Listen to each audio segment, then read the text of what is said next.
Yeah, first off, thanks for joining us. Absolutely brilliant to have you on board. I knew you'd arrive at talkSPORT eventually, which is good. So, how's your summer been, firstly? Been great. Can you not see my tan? The way I'm looking, you can see that I've caught the sun a little bit as well. Where you been, Inverness? No, it's been great so far. I got away on holiday for a couple of weeks and had a couple of days with my dad in Ireland as well. So squeezing a lot in at the moment, and then obviously getting over here. Yeah. What you're doing here this summer? You've had a few requests, I know, from certain parties. I have. Yeah. I mean, look, my main stuff is doing for BBC, talkSPORT.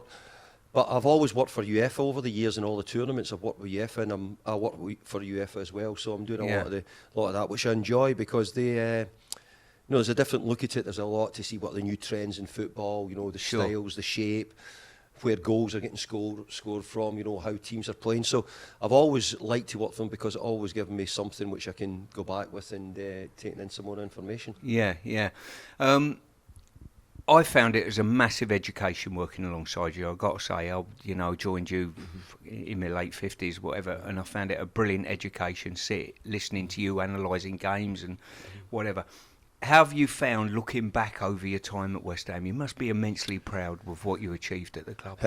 Look, yeah, it's not a word I like using a lot, proud, because I think that I think that's for other people to say. But I actually feel that it was probably the best years, that probably West Ham. You actually played there and you were with us in the coaching staff, Pearcey, through some great times, and. Coming through the COVID period and finishing sixth in the league. I mean, we were a team who were at relegation. We got to sixth in the league. I mean, that level of jump is not done that often. Yeah. So then, obviously, could we do it again? We did. We finished seventh the following year. And we just missed out in sixth again, as you well know. And coupled with that, then we'd suddenly get European football, which we had no experience whatsoever. I don't mean individually, but I think as a football club, West Ham had no experience of European football. Or not of late anyway, and I actually thought that by the end of it we've looked like an experienced side, probably played more games or as many games as any teams in the last 3 or 4 years in Europe. So look, I'll look back on my time really fondly. Great people, whether it was you or Alan Irvine, Billy McKinley, the staff, all the people we had, to the people at the club, around the club. It's a great community club as well. Does brilliant work in the area, and I'd only have good things to say about them. Yeah, I remember we trained on the pitch one day, and I remember saying to you, we looked up at the side at the awnings at the Olympic Stadium, and it was 2 or 3 trophies on there over 100 plus years. Yeah. And I said to you, wouldn't it be brilliant if you could put a trophy up there? And you must be immensely proud whenever I see that trophy up there now. The thing that I remember you saying it to me, Pearcey, and saying, look, that it had been years since MD had got anything. And the people who go to the London Stadium and are connected with West Ham, it's pictures of Bobby Moore, pictures of Sir Jeff, and Sir Trevor. So those people deservedly and will always be the ones who are seen. But I always said to the players a little bit of the motivation, could we get our pictures on the wall here? Could we do something to try and change it? And look, nowadays when you go into the London Stadium, there's pictures of recent years which have been pretty successful. Yeah. I think when I look at Gareth, his biggest achievement with England is probably changing the culture around England.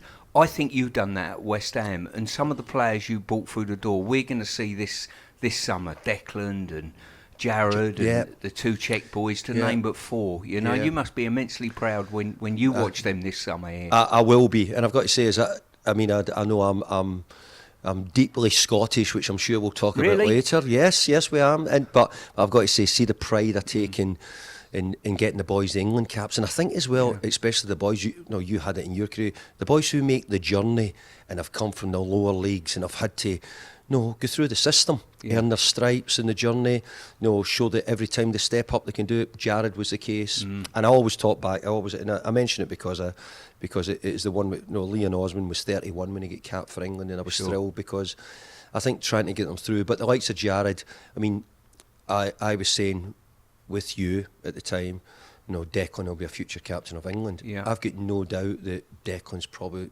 lined up if he keeps going in the direction that he'll be the captain of England. And I think he carries himself as well as Bobby Moore did in the days I can remember. It was he was seen as a great figure, respected, liked, and I think Declan's that as well. Yeah. How do you see what he's gone on to Arsenal? Do you see an improvement in what he's done at Arsenal, the players improving? Yeah, I see. I think Mikel, it's a bit like sometimes you want to take credit. Mikel's done a great job with them.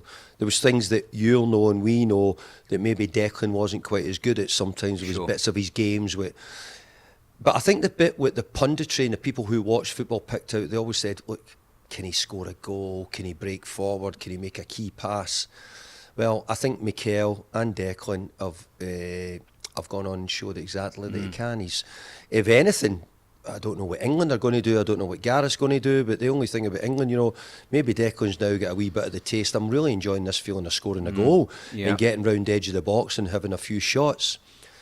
He's now becoming a bit of a set-piece expert for Arsenal as well. Yeah. He strikes the ball so hard, so fast that... the speed of the ball movement's actually part of the set-piece delivery. So Dec's not really been surprised, but I laugh. A couple of years ago, people were saying you'll never get 100 million for Declan. And I remember me and you and Pearce at the time, and I'm saying no, we'll get 150 for him. And we were saying hold out for 150, and people were saying you're off your head. I think when you look at the other players who've come around that price, I think Dec's surpassed all them and looks above them. Yeah, the two Czech boys, I'm covering their game against Portugal, and I'm hopefully getting their Are you going up there to do it, Pearce? Yeah, we're going to do that one. And those boys probably epitomise, I think, they go hand in hand with your, I wouldn't say management style, but the work ethic that you put into that football club. I saw it from the inside. Yeah. They probably epitomise that more than any two, I would say. Well, look, if we had to sign two players who probably would have fitted or what we needed, we couldn't have signed two better players. And the people who don't know them, there'll be a lot of viewers on here who don't know them. Like Thomas Souček, I remember us looking to see who were the best teams and it was Alan Irvine as well. Who were the best teams in the Champions League? Who was scoring the most goals? And we needed a midfield player, a box-to-box midfield player. And I remember us looking through, there's this boy here in the Czech Republic, and by the way, 6'4" as well. Yeah. And I think a lot of people think that I signed him because he was a bit like Marwan Fellaini or something like that. It wasn't. It was because when we done the work, we looked through it, we done our homework, and actually he's been a great player. And he recommended he says the right back, Vladimir Kufal's a great player. You should look at him, and we've done it. So sometimes people managers get a lot of praise for being geniuses, but sometimes it's it's not. Sometimes it's a bit of luck, a bit of good fortune gets you really good players. Yeah, and the recruitment, obviously, for any manager is so important. It's so important. Yeah, hugely. Yeah, and Jared falls into that category as well. Great recruitment. Jared is the sort of thing. I think I would always hope that the players in the lower leagues had a chance of making it to the top end. Being a young player and someone who thinks that they can develop. I mean, Jared was at Hereford. I mean, Hereford now, if you said that a player from Hereford's going to make it to the Premier League and play for England, you'd probably say not a chance. Yeah. And that's what we don't want. We want it to be the opposite. We want the players. We want players at that level to say, no, maybe the right things to do to play for my local club, get in the team, score a few goals, get transferred. Go to Hull City. Took me a couple of years. Yeah. Then I get transferred again. I think if we don't have that pyramid, then I think it'll be disappointing for the Premier League. Yeah. Just a quick one on you. Have you ever thought about international management at all? Would that be something that would interest you going forward? I think it probably might. I don't know what I'm going to do yet, Pearce. I keep saying to people, I'm not in a hurry to make a decision. I want to enjoy a few weeks and months and whatever it may take off. I've had a few calls about it already.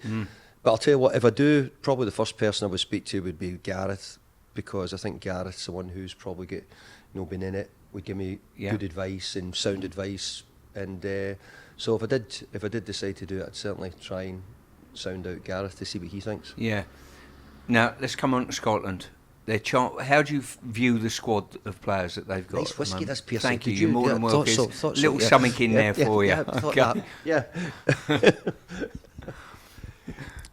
Scotland squad of players, how do you view them, their chances of getting out of the group? Look, I want to talk Scotland up, but in the same breath, I think I'm a realist in probably a lot of things we do. Scotland have very rarely recently had players who play in the Premier League. So we've got McGinn, we've got McTominay, we've got Kieran Tierney who's been there, we've got Andy Robertson. We've probably got a group of them. Callum McGregor's a really good player at Celtic as well. So we've probably got a group of really good players. I don't know if we've got enough round the edges, or I don't even know if we've got enough on the bench if we needed to make too many changes that would make that difference. But we'll go in as sort of underdogs. Yeah. I don't think, and I don't know how soon you're putting this out, but I don't think the Germany game should be the one that we get defined by. Yes, yeah. I think that it's the next two games. How do we do against Switzerland and Hungary? Yeah. Now, as we well know, Switzerland are a really good team, and Hungary are sort of improving as well.